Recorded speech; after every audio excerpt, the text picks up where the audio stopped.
नमस्ते सेठी सर, नमस्ते हरीश जी। स्वागत है आपका इंडियन बिजनेस टीवी पर। Good evening. नमस्कार प्रिय, नमस्कार हरीश जी। नमस्कार प्रिया जी, नमस्कार सेठी सर, गुड इवनिंग। तो आज हमने देखा कि बाजार फिर से एक ऑल टाइम हाई पर है और 80,000 पार कर गया है। तो मार्केट के बारे में जल्दी ही चर्चा करेंगे, लेकिन उससे पहले सुन लेते हैं कॉर्पोरेट न्यूज।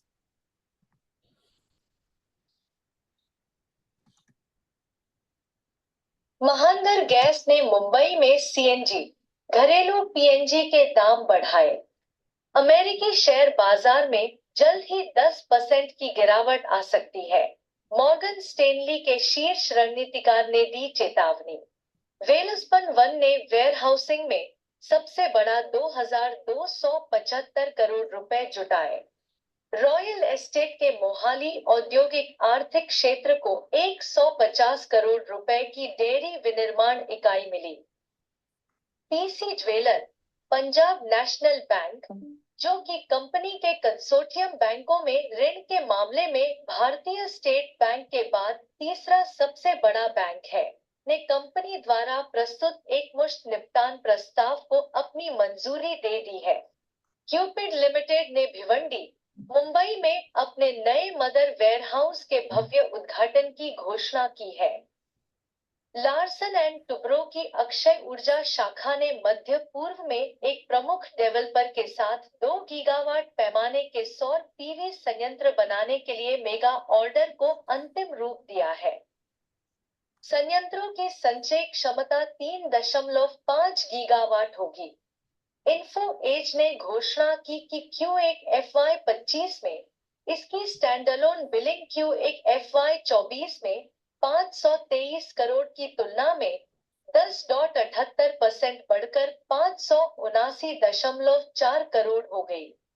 फेडरल बैंक ने Bajaj Allianz life insurance company limited के साथ एक रणनीतिक बैंकाश्योरेंस साझेदारी की है।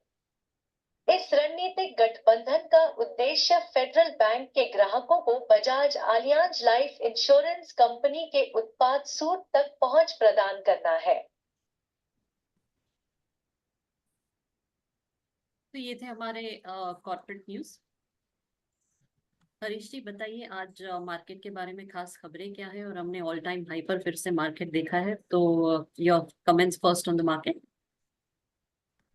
Good evening Priya ji. अगर मार्केट के बारे में बात करते हैं तो मार्केट तो लगातार एक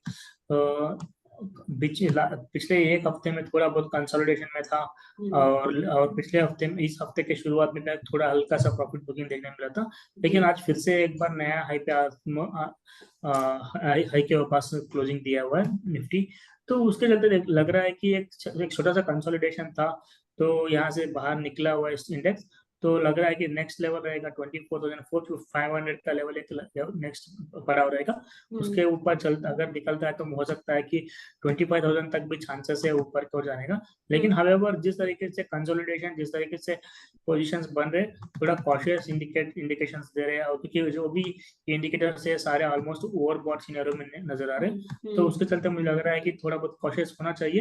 लेकिन अभी भी ऐसा कुछ वीकनेस नहीं नजर आ रहा है इंडेक्स में, तो थोड़ा कॉशियस में शॉर्ट और स्टॉक स्पेसिफिक के साथ जाना चाहिए मार्केट। जी, रेस्ट ऑफ द वीक कैसा लग रहा है? Any major events that you are expecting? तो अगर देखा है तो अभी नेक्स्ट इवेंट तो मेजर इवेंट यही रहेगा बजट का। तो जब तक मेरे हिसाब से मार्केट थोड़ा बहुत होल्ड करेगा, इतना जल्दी सेल ऑफ नहीं मिलेगा। तो उसके पहले मुझे नहीं लगता कि कोई भी शॉर्ट का पोजीशन या कुछ बनाना चाहिए। Long dip, buy on dips का स्ट्रेटेजी कंटिन्यू करना चाहिए। तो ये मार्केट की बातें थी। अब हम स्टॉक्स के बारे में बात करते हैं, ओएनजीसी लिमिटेड और टाटा पावर लिमिटेड। हरीश जी बताइए कि टाटा पावर लिमिटेड जो है उनका करंट प्राइस क्या है और मेजर ट्रेंड क्या चल रहा है कंपनी में? अगर टाटा पावर की प्राइस की बात करते हैं तो 438.98 रुपीज चल रहा है।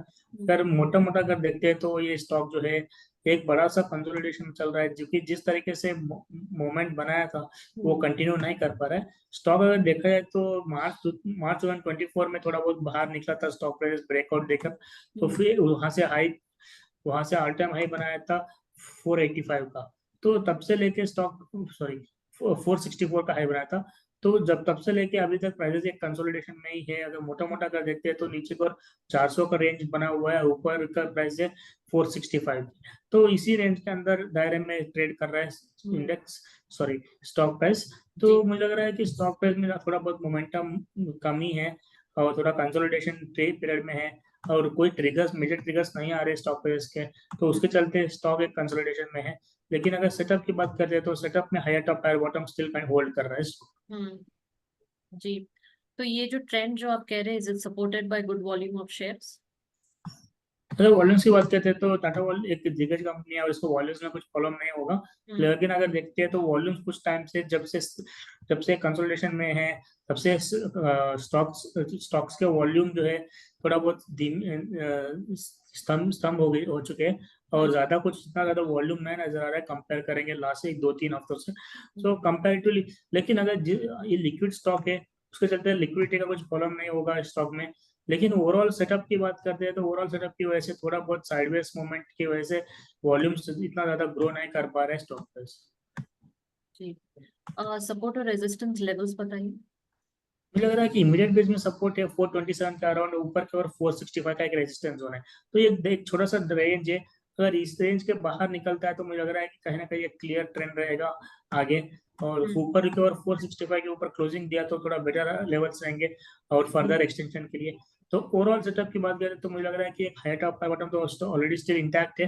हाउएवर तो थोड़ा बीच में साइडवेज कंसोलिडेशन में था लास्ट 4-5 मंथ से, तो उसके चलते प्राइसेस पे कंसोलिडेट हो रहे हैं। और लेकिन नीचे में देखते हैं तो सपोर्ट्स बिल्कुल है 420 के अराउंड।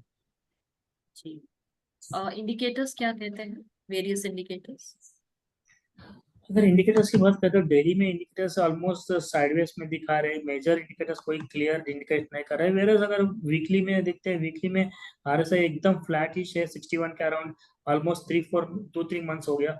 सो वहां से वही पे आसपास कंसोलिडेट कर रहा है। इवन स्टोकेस्टिक भी ऑलमोस्ट 72 लेवल्स के आसपास ही कंसोलिडेट कर रहे हैं। वेरस दूसरा मेजर चीज देखना चाहिए कि एमएसीडी जो है एक नेगेटिव क्रॉसओवर दिया हुआ है और जो इंडिकेटर की स्लाइड वीकनेस का इंडिकेशन दिखा रहा है इंडिकेटर्स।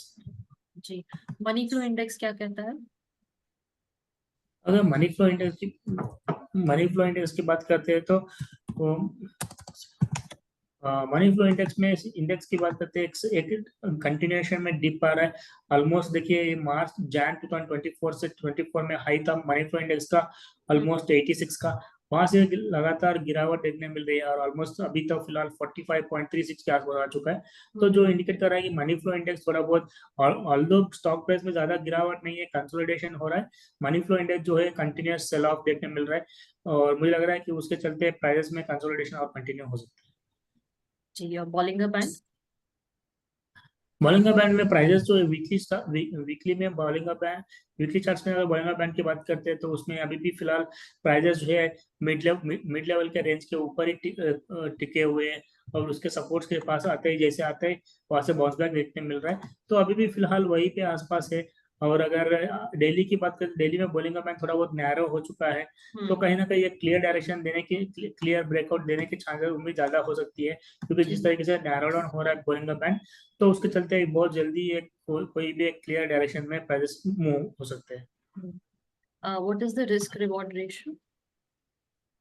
देखिए अभी फिलहाल के लिए अगर कोई रिस्क रिवॉर्ड की बात करते हैं और दूसरा चीज है कि बाइंग करना चाहिए या नहीं करना चाहिए, मुझे लग रहा है कि स्टॉक में थोड़ा बहुत मोमेंटम लैग है। लेकिन हाउएवर अभी भी सेटअप, ओवरऑल सेटअप अभी तेजी जगह ही है, तो मैं एडवाइस करता हूँ कि बाई करके ही चले स्टॉक में। तो लेकिन अगर ऊपर की ओर देखते हैं इमीडिएट रेजिस्टेंस ओनली 5% का, एक 5% के आसपास एक रेजिस्टेंस बन रहा है। अगर वही चीज 465 का, अगर 465 का लेवल अगर पार करते हैं तो मुझे लग रहा है कि एक शानदार रैली देखने मिल सकता है ऑलमोस्ट 500, जो कि 10-15% का रिटर्न हो सकता है। तो फिलहाल के सपोर्ट की बात करते हैं तो 420 के अराउंड एक स्ट्रॉन्ग सपोर्ट जोन है। 420 के नीचे अगर फिसलता है स्टॉक प्राइस थोड़ा थोड़ा ज्यादा ही नीचे आ सकता है, ऑलमोस्ट 390 तक देखने मिल सकता है। जी, तो ट्रेडर्स और इन्वेस्टर्स को आप क्या एडवाइस देंगे? मैं इन्वेस्टर्स को थोड़ा बहुत अवॉइड करने के वेट बोलूंगा, लेकिन ट्रेडर्स के लिए कि जिस तरीके से मोमेंटम देखने मिल रहा है तो ट्रेडर्स बिल्कुल ट्रेड कर सकते हैं एक बार, हाँ, क्योंकि नैरो रेंज में ट्रेड हो रहा है।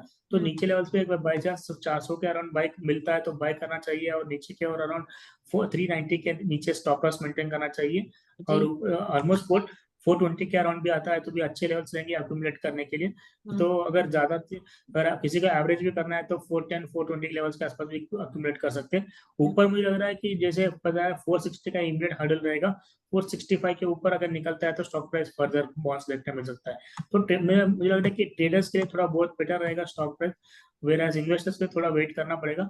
इन्वेस्टर्स के लिए अगर बात करते हैं तो मुझे लग रहा है कि ऑलमोस्ट 390 लेवल्स के आसपास जब भी फिसलता है तो कंसोलिडेशन, फिलहाल कंसोलिडेशन फेज में है, तो जब ये खत्म होता है उस टाइम पे एंट्री करना बेटर है investors. Any other important highlight on the company? अगर बात करते हैं तो पावर, अगर एक्चुअली टाटा पावर के हिसाब से देखते हैं तो दूसरे बहुत सारे पावर स्टॉक्स है जो ऑलरेडी बहुत स्ट्रॉन्ग रिटर्न देखने मिल रहे हैं, लेकिन टाटा पावर में अभी तक इतना ज्यादा स्ट्रॉन्ग रिटर्न देखने नहीं मिल रहा है, तो कहीं ना कहीं थोड़ा लैग कर रहा है स्टॉक। तो मुझे लग रहा है कि शॉर्ट टर्म ट्रेडर्स के लिए अच्छा ही रहेगा, प्लस लॉन्ग टर्म ट्रेडर्स के लिए थोड़ा बहुत कंसोलिडेशन में है तो थोड़ा नीचे बाय के लिए मिल सकता है ट्रेडिंग के लिए। जी, तो ये था टाटा पावर का स्टॉक। आगे बढ़ते हैं, नेक्स्ट है ONGC. Sethi sir, your questions. जी ओएनजीसी आपको कैसा लगता है, रोके इसका मेन ट्रेंड? अगर ओवरऑल ओएनजीसी की बात करें, ओएनजीसी में जो है पीएसयू स्टॉक है, एक शानदार रैली देखने मिला था लास्ट 1-2 साल में। तो वहां से अभी देखते हैं प्राइजेस ऑलमोस्ट 397 के आसपास चल रहे हैं।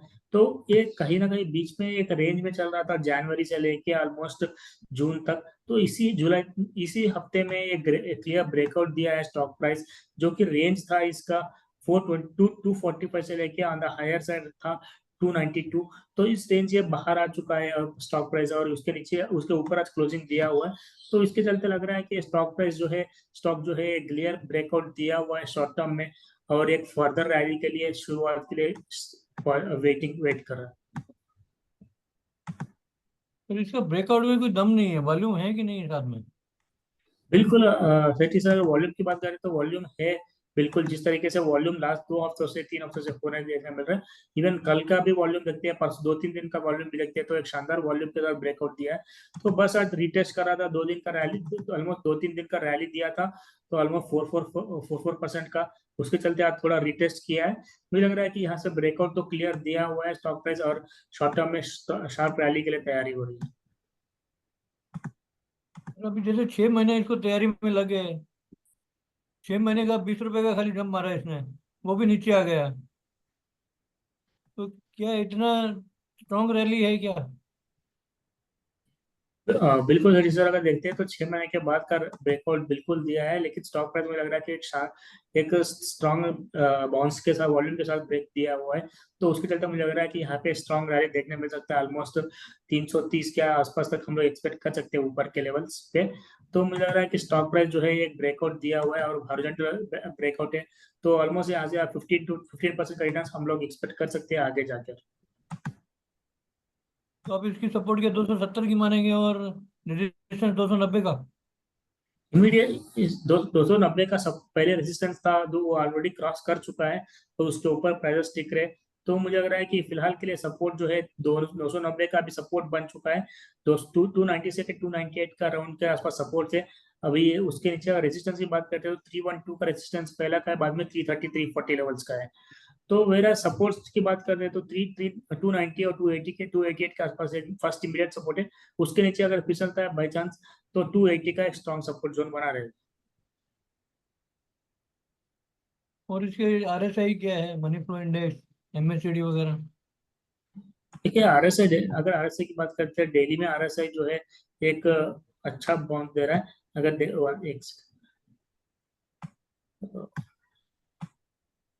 आरएसआई फिलहाल 68 पे चल रहा है, जो कि डिसेंट लेवल्स पे है डेली में। अगर वही चीज हम लोग वीकली की बात करते हैं, वीकली में ऑलमोस्ट आरएसआई जो है वो भी 66 पे है, नीचे लेवल से रिकवरी मार रहा है। सपोर्ट अगर आरएसआई में ऑलमोस्ट स्ट्रॉन्ग सपोर्ट जोन है 57 का, तो वहां से स्टॉक प्राइस बाउंस बैक देख रहा था, और आरएसआई भी बाउंस बैक दे रहा है। तो उसके चलते इंडिकेट कर रहा है कि वो जो इंडिकेटर्स थे ओवरबॉट थे, वो कूल ऑफ हो चुके हैं, और वहां से ब्रेकआउट देके ऊपर की ओर आ रहा है। और वेराज अगर दूसरे एमएससीडी की बात करते हैं, एमएससीडी में अभी थोड़ा बहुत नेगेटिव क्रॉसओवर है, नेगेटिव इंडिकेशन है स्लाइटली ऑन हिस्टोग्राम। वेराज अगर एवरेज की बात करें, एवरेज कहीं ना कहीं स्लोली टर्न अराउंड हो रहे हैं पॉजिटिव के लिए। और डेली में देखते हैं तो शॉर्ट टर्म में और एमएससीडी पॉजिटिव क्रॉसओवर दिया हुआ है ऑलरेडी, हिस्टोग्राम और एमएससीडी दोनों इंडिकेट कर रहे हैं कि पॉजिटिव टर्न अराउंड रहेगा। वेराज मनी फ्लो की बात करते हैं तो मनी फ्लो में देखते हैं तो मनी फ्लो में डेली में शार्प बाउंस बैक देखने मिला है, और वीकली में भी एक माइनर बाउंस देखने मिला है ऑलमोस्ट 64 तक, जो दो इंडिकेट कर रहा है कि प्राइसेस ग्रेजुअली गेन हो रहे मोमेंटम। तो दूसरा ओएनजीसी का कोई पीयर है जिससे हम कंपेयर कर सकते हैं इसके चार्ट को टेक्निकल के? ये कोई इंडस्ट्री से किससे कंपेयर करें? पेट्रोलियम इंडस्ट्री से या गैस से, किससे करें? अगर ओएनजीसी को कंपेयर करें तो ऑयल इंडिया से कंपेयर कर सकते हैं, तो same to same almost oil India भी वही सेगमेंट में है। लेकिन अगर ऑयल इंडिया की बात करते हैं तो ऑयल इंडिया ग्रेजुअली गेन हो रहा है, उसके मोमेंटम अगर देखता है तो ये भी ऑलमोस्ट ऑयल इंडिया भी बीच में फरवरी से लेके मार्च तक या जून तक के कंसोलिडेशन में था, तो रिसेंटली ब्रेकआउट दिया ऑलमोस्ट 448 लेवल से, वहां से बाउंस बैक होते 509 के आसपास तक पहुंच चुका है। तो उसके हिसाब से देखा है तो ओएनजीसी भी एक थोड़ा बहुत लगा है, लेकिन मुझे लग रहा है कि कहीं ना कहीं ये ब्रेकआउट दे चुका है, एक शानदार वॉल्यूम की जो प्रीवियस जो कंसोलिडेशन था वहां पे एक शानदार अक्यूमुलेशन जोन भी हुआ है, तो उसके चलते मुझे लग रहा है कि एक शार्प रैली देखने की तैयारी हो रही है। इसका रिस्क रिवॉर्ड रेशियो आप क्या मानते हैं? मुझे लग रहा है करंट लेवल्स पे अगर देखते हैं एक second,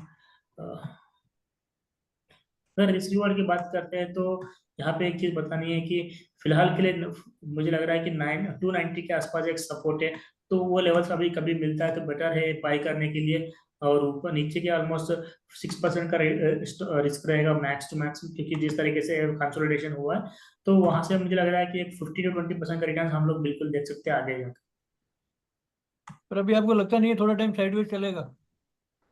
मुझे लगता है कि जो कंसोलिडेशन हो रहा साइडवेज होना चाहिए था ऑलमोस्ट हो चुका है, वहीं पे आसपास चल रहा है प्राइसेस, तो कहीं ना कहीं इसलिए इसी हफ्ते में ब्रेकआउट दिया हुआ है स्टॉक प्राइस, तो उसके चलते मुझे लग रहा है कि मिनिमम टू मिनिमम 315 लेवल्स और ऊपर की ओर भी जा सकता है। ब्रेकआउट देने के बाद उसको पुल पीछे की तरफ से काफी है, बजाय आगे जाने के जंप मारने के उसको पुल हो रहा है, ऐसा मुझे लग रहा है आपको?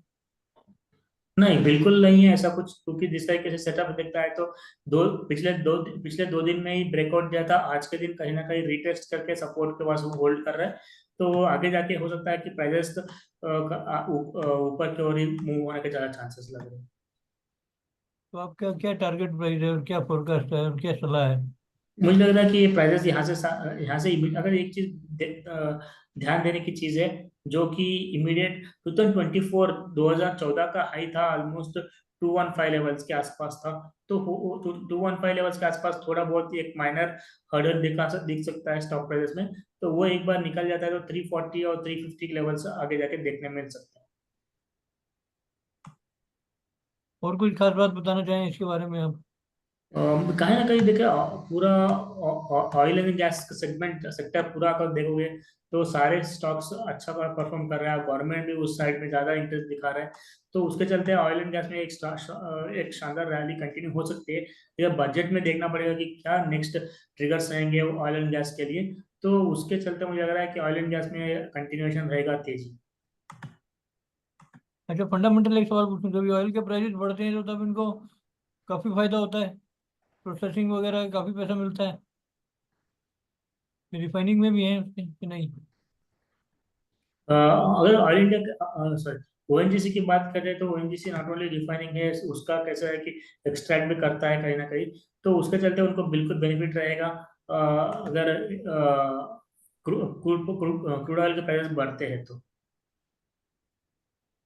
मुझे लगता है ऑयल और गैस सेक्टर की टॉप मोस्ट कंपनी है ये। बिल्कुल सर। तो रिलायंस के कंपैरिजन में कैसे देखते हैं आप उसको? हाँ, रिलायंस का कैसा है कि अगर कंपेयर करें तो रिलायंस का और ओएनजीसी का कंपैरिजन में थोड़ा ज्यादा ये रहेगा, क्योंकि रिलायंस ज्यादा आउटपुट निकलता है कंपेयर टू ओएनजीसी, तो वो एक प्राइवेट सेक्टर का कंपनी है और ये पब्लिक सेक्टर की कंपनी है, दोनों का अलग ही फंडामेंटल्स रहेंगे, सेट ऑफ रूल्स रहेंगे, तो उसके चलते एक कंपैरिजन बराबर से नहीं बैठ सकता है उसमें। प्रिया जी। जी हरीश जी, और कुछ about the market, would you like to say anything? Market में एक ही चीज है कि मार्केट जब तक मेरे हिसाब से बजट नहीं आता, बजट के बाद ही कोई ट्रिगर मिलेगा, लेकिन थोड़ा कॉशियस होना जरूरी है। स्टॉक में स्टॉक स्पेसिफिक होना जरूरी है, क्योंकि जी। सेक्टर रोटेशन हो रहा है मार्केट में। ऐसा नहीं है कि सारे स्टॉक्स चल रहे हैं, कहीं ना कहीं सेक्टर रोटेशन हो रहा है। तो उसके चलते मुझे लग रहा है स्टॉक स्पेसिफिक होना चाहिए, और जितना कोई जो भी चीज है स्टॉप लॉस के साथ ट्रेड करना जरूरी है। जी तो Harish ji, thank you so much for joining us today, और दर्शकों को एडवाइस देने के लिए धन्यवाद। Thank you. Thank you Priya ji, okay, thank you Sethi sir, नमस्कार। नमस्कार। नमस्कार जी, थैंक यू। सेठी सर, आप और कुछ कहना चाहेंगे मार्केट के बारे में, और about the stocks that we ये जस्ट? मार्केट तो नया है, ये सब बोल चुके हैं। हम्म। जी। अभी बढ़ रहा है तो अच्छी बात है। जी बिल्कुल, और जैसे हम हमेशा कहते हैं कि एक एनालिसिस कीजिए और अपनी तरफ से भी जांच करके फिर इन्वेस्ट कीजिए। अब तो sir, thank you so much for joining us today. कल मिलेंगे आपसे फिर। नमस्ते। नमस्कार।